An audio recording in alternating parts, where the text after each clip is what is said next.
I think I could start that off with My Dear Hamilton by my darling friends Laura Camoy and Stephanie Drake. So we're at this time when, everyone's talking about the founding fathers. What did they mean? What did they really want? See, they had these great ideals, but they also were flawed human beings, and see what they managed to accomplish despite that. And I think it's a good time for a book like this. In the same vein of timely books that really make us think about what's going on in our society, especially here in Canada, the book I would recommend is by Joanna Goodman, The Home for Unwanted Girls, which looks at some very powerful and in a way I would say disturbing events in Quebec based on her own family history. You really need to read this book.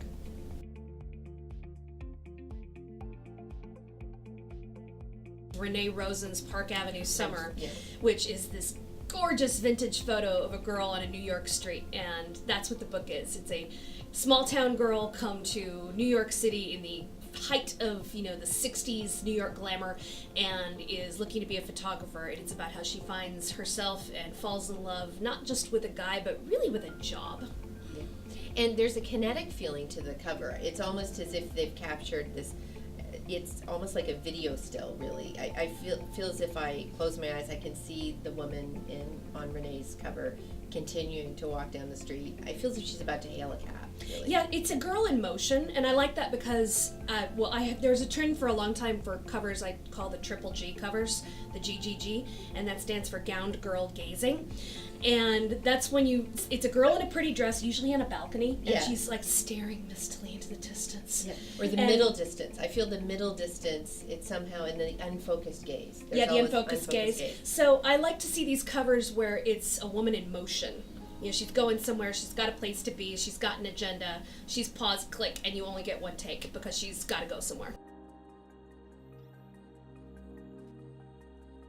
I would love to see Chanel Cleaton's 2 books on Cuba turned into a series because, so many fabulous series are out there, but it's still so European history centric. Yeah. And her 2 books on Cuba, which are Next Year in Havana and When We Left Cuba, are just wonderful slices of history that I, for one, did not know very much about. I was so delighted to learn. Her heroines are delightful.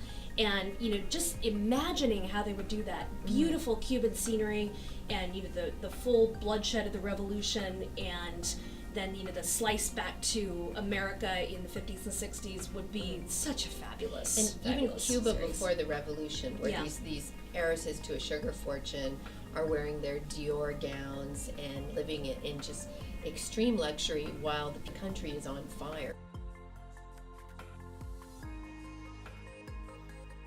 The book that I stayed up all night reading recently is written by Marissa Stapley. It's called The Last Resort. It's coming out early next year. It's spectacular. She's such a beautiful writer, but she also has made this really pacey and exciting. Both times I read it, I stayed up all night, and I guess I call that the Bad Decisions Book Club. The last book I really stayed up all night reading was the latest in the Cormoran Strike series, the Robert Galbraith Lethal White, which is, of course, by J.K. Rowling. The thing I admire is that J.K. Rowling, she could have coasted forever on Harry Potter, and nobody would have blamed her if she did, but she keeps doing new things, new books, new series, totally different genres, playing with tone, playing with pen names, and it's like, that's really admirable.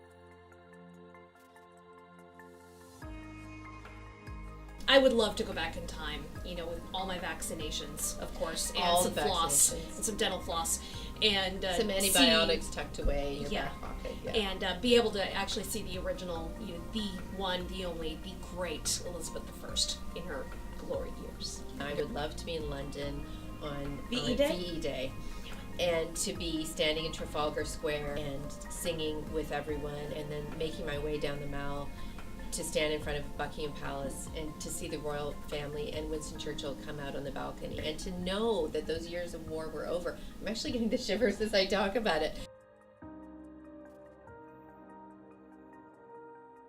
It was Kate's book, and she did it to me on holiday. I was in Mexico with my family. I posted on Instagram that I was reading her newest book, and she was able to make out from the blurry text on the page where I was, and she warned me. She said, "I'm going to break your heart within a few pages." I was like, oh, nothing, there doesn't seem to be anything upsetting happening. And then I turned a few pages, and my kids wanted to know why I was crying.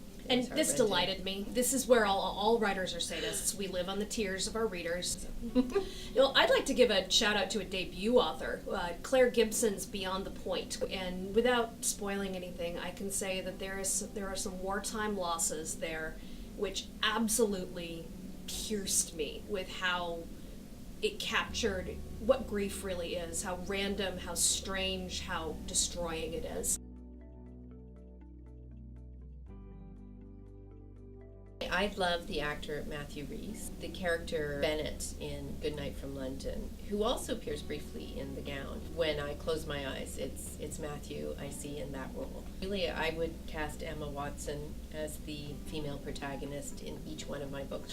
For The Huntress, I would absolutely take Matthew Rhys for my Nazi hunter ex-war correspondent British hero. And Matthew Good, who plays Princess Margaret's husband in The Crown, and then also the editor in Guernsey, I think would make a fantastic one. He's one of those men who knows how to wear a fedora at just the right angle, and that's not easy.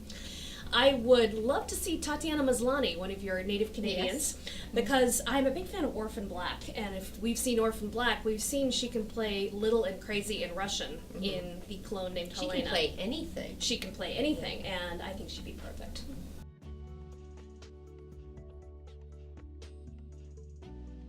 We talked about this one, and we both had the same one, top on the list, and that is Hilary Mantel's Wolf Hall. Wolf Hall, yeah. So that one's on my list. Yeah, and it was, my book club read it, and I'm one of those terrible people who go to book club, and I haven't always read the book, and this was one of the ones, because I think I was working on finishing one of my books. We need to get the clapper out. And shame. I was, shame. And I was in a panic, and so I was interested in my friend's opinion of the book, and they did love it, and now it just sits on the shelf and torments me for not having read it.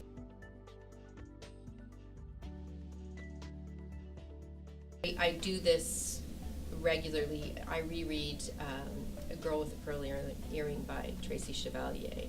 There's a clarity in the prose and a simplicity. It's not a simple book, but there's a simplicity to the prose that really reminds me of Vermeer's paintings. I do keep going back to my very first adult historical novel, which was Gwen Bristow's Jubilee Trail. It's a rather old book, and I adore it because it really got me hooked on this genre.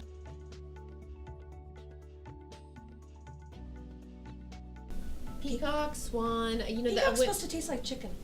Everything tastes like chicken at the end of the day. Like the baked peacock, and then you pull the skin back over it. It's like, ooh, can you say bacteria? More recent than that, I would say, having just studied the 50s, there's this obsession in the 50s with having everything jellied. The jello. And it's like, oh, no.